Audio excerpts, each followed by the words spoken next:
What is up, Mafia family? It is your Don Daddy Midnight. I'm sorry for the 50-day wait, but we're back with part two. I've gotten a lot of stuff out of the way in my personal life, so hopefully I can start focusing in on content more. I do have some things I want to talk about at the end of the video, so please watch the whole thing, check that out. But the main thing is 75% of you who watch me aren't subscribed. What are you doing? If you hit the subscribe button, we'll be at 500 subscribers before the end of the year, which is my personal Christmas gift that I'm trying to give myself. Well, y'all can give me, but please check it out. I hope you enjoyed the video. Peace.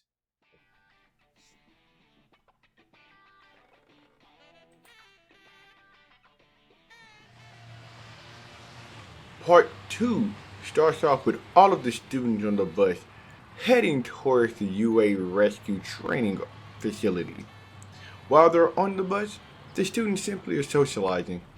Kirishima states that Shoto's quirk is cool and Bakugo has a strong and flashy quirk. He also says that Ichigo's speed quirk and his swordplay is awesome and manly, and he wishes his quirk was more flashy and impressive like theirs. Deku then looks at Ichigo and he asks if he's going to correct him about his quirk, and Ichigo simply shrugs, saying that there's really no point. When they get to the facility, 13 explains what they're going to be doing with their training and also explains the danger of a quirk-based society. But before 13 can finish his explanation, the League of Villains enter the facility looking for All Might. As Eraserhead quickly yells for 13 to evacuate the students, Ichigo hops down and starts fighting some of the villains who have entered in. Eraserhead yells for Ichigo to stay back, but Ichigo refuses. He says he can't let the instructor fight all of these villains by himself, and that he'll help protect the students as well. He tells Eraserhead not to worry and that he can take care of this level of villains with no sweat. After hearing this, the villains get irritated and start attacking Ichigo, but they cannot touch him. He quickly uses flash steps to go around knocking out some of the villains before he takes his sword off of his back and starts to swing it at them. As Shigaraki watches this, he says that somebody needs to take out this student.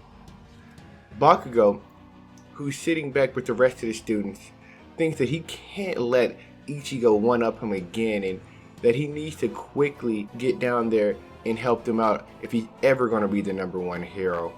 But before he can get back there, Kurogiri appears in front of all of the students and teleports them to different areas of the facility. As Eraserhead and Ichigo fight off these fodder villains, they then notice that Shigaraki's standing in the back, figure out that he must be the leader, and Ichigo heads towards him.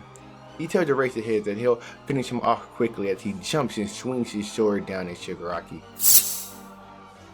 Shigaraki easily catches it and laughs. He says that if this sword was sharp and if he was a second faster, then maybe he would have been able to stop him as he disintegrates Ichigo's sword. Ichigo lets go of his sword and jumps back in shock of what just happened.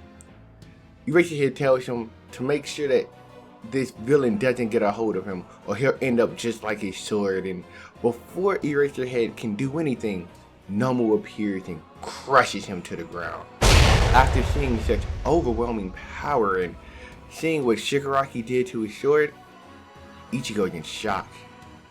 He's not sure what he's able to do right now, thinking he can't get close to Shigaraki or he might die, and whatever this monster is that attacked Eraserhead is far too strong for him to actually take on one-on-one.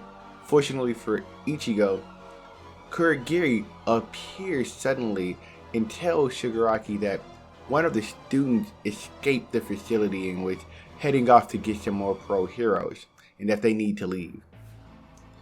This upsets Shigaraki and says that he's right though, that they should leave, but before they do, they should leave some dead bodies for All Might to find. He then turns and looks at Tsuyu, Deku, who are sitting in the water, and says that one of them would do as he jumps towards them. But before Shigaraki can get over there, Ichigo uses flash steps and grabs Shigaraki by the wrist.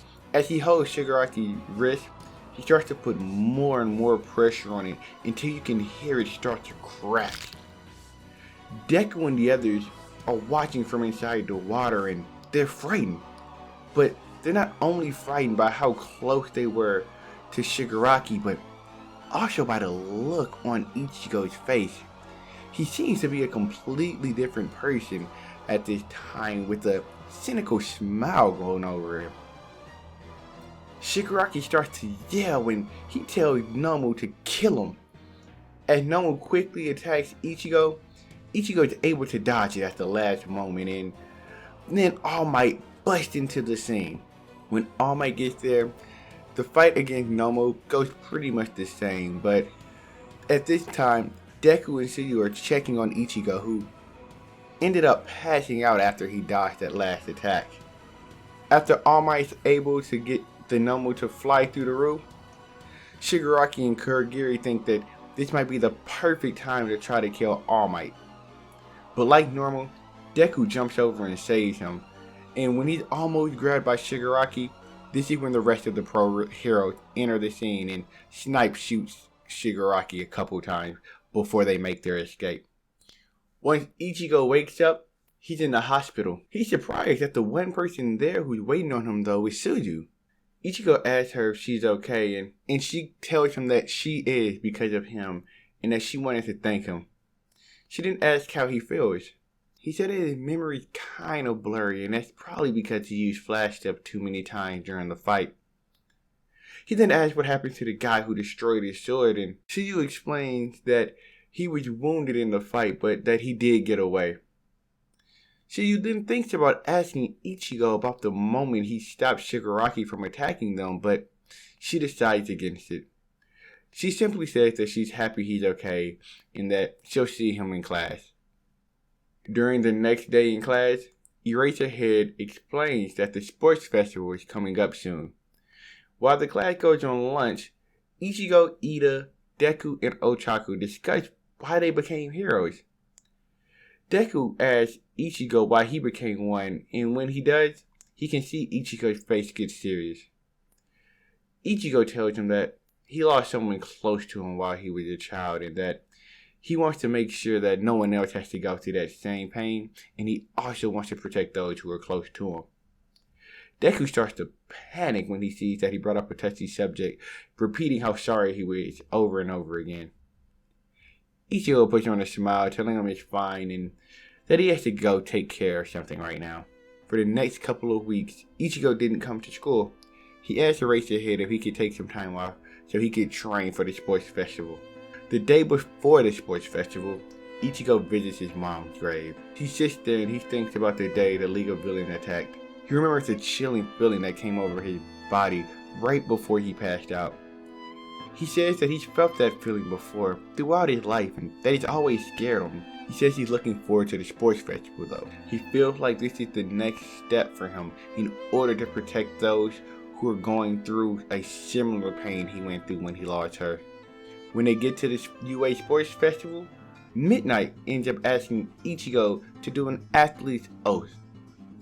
When Ichigo gets up there at the stand, he looks into the crowd and he simply says, "No matter the difference in strength, even if the gap seems impossible to close, that doesn't mean you should give up. It just means you should push harder." This quote inspires some of the students who are and are not in the hero course, and it also gives them a better impression on Class 1A as a whole. The first part of the sports festival is the obstacle course. Most of this race goes the same, with one major change. Ichigo. He goes through this course with ease. He first uses his flash steps to take first place, passing Shoto as he freezes all the students behind him. They then get stopped by one of the giant Zero robots from the hero entrance exam. Ichigo knows he can simply move by, but he wants to see how much stronger he's gotten since the entrance exam. He pulls his sword off of his back, takes a deep breath, as you can see an aura going around his blade. He then jumps and swings at the robot's leg. and he's able to cut it clean off. As he starts to fall, he yells for the students behind him to watch out, giving them all time to avoid it. This continues to not only impress the other students by how strong the heroes are, but also continue to give them a more positive outlook than they do in the original story. Once Ichigo gets to the fall, he looks at the ropes and he thinks it would be risky to use flash steps on them. He then looks down, takes a few steps back, and then jumps into the air. Shoto and Bakugo, who are right behind him, see this and wonder what he's thinking. They're then shocked by something they never expected. They see Ichigo standing in the air. He takes a giant sigh of relief, then looks behind him at the other two. He waves and then starts to use flash step in the air, quickly moving to the finish line. Once Bakugo gets to the finish line, he yells at Ichigo to explain what the hell he was doing. Ichigo taunts Bakugo, saying he doesn't have to tell third place anything. Their two fiery attitudes start to clash as Midnight starts to explain the next part, which is the cavalry battle. Because Ichigo got first place, his headband is worth 10 million points, making it so most of the other students who are left don't want to join him. Fortunately, he is able to get Mizo, Ojiro, and Tsuyu to join his team. During the battle, Ichigo tells Tsuyu to focus on getting as many headbands as she can, and for Ojiro and Mizo to play defense.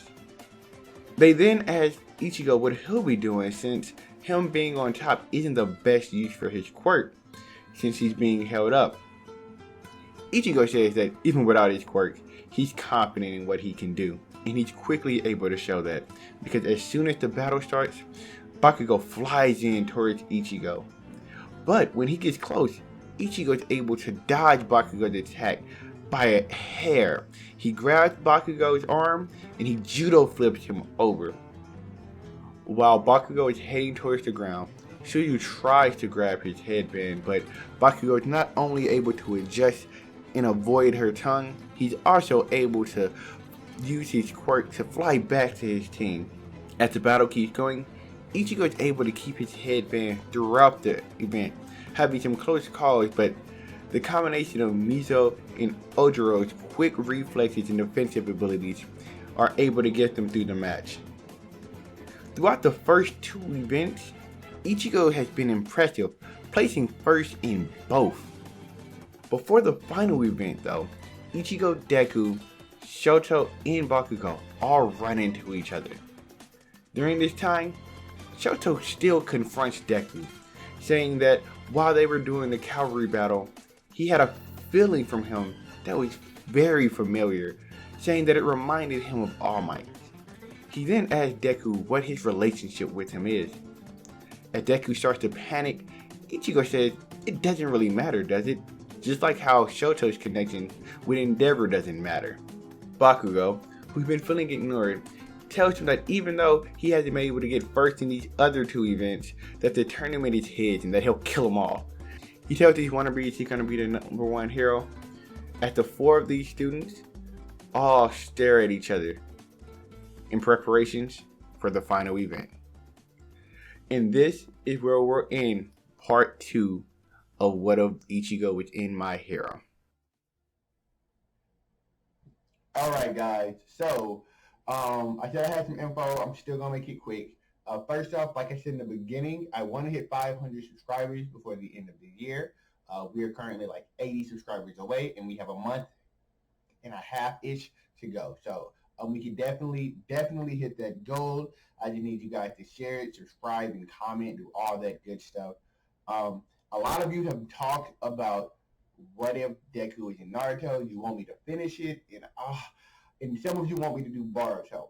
Now, Boruto, I need a lot of you to tell me you want to see Boruto for me to do it. But if I can get, if 10 of you say finish the Deku in Naruto series, I will finish this series. There's only one part left, so that's why I'm not gonna make some